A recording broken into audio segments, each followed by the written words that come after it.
Everyone, this is Vani Agarwal here to speak on the oil crisis in Venezuela. Venezuela has the largest proven oil reserves in the planet, mainly due to its placement above the La Luna Formation, a Cretaceous era formation of organic rich source rock that is ideal for oil deposits. But Venezuela, which was once an oil giant, is now reaching the end of an era. Yes, you heard it right. The country that a decade ago was the largest producer of oil in Latin America is now reaching to a halt. Venezuela's 90% of the export revenue comes from oil and oil itself, and now it's losing the production mainly because of mismanagement and corruption. By 2014, Venezuela was producing almost 3 million barrels per day and had 116 active drills. But by 2017, when the economic crisis exploded, the country entered a default territory.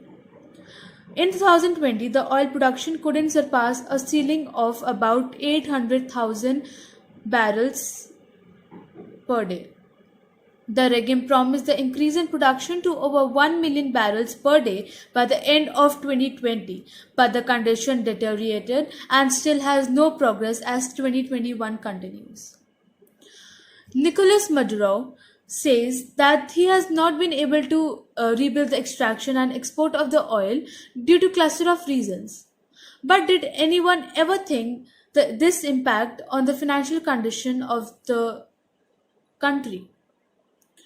Report says that the oil with Venezuela refinery sector in disarray after years of mismanagement, the country has become increasingly dependent on imported diesel fuel to generate electricity and transport essential goods including food, medicine and humanitarian supplies.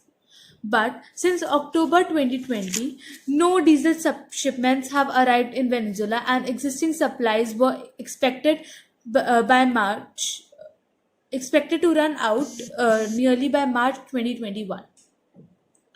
Researchers say that the gas shortage in Venezuela, caused by the collapse of the oil industry, obviously, and the years of US sanctions, has forced the country to import diesel and gas both through bartering with companies like Repsol in Spain, Reliance in India, EW in Italy, and also importing diesel from Rosneft, the Russian oil company that was banned by the United States years ago. Now the question is, will Venezuela ever be able to overcome the shortage of oil it's leading, and will ever be able to improve the production of oil or continue to import from various companies, and the financial conditions settle, or the people are going to live in poverty? We want the answers. Thank you.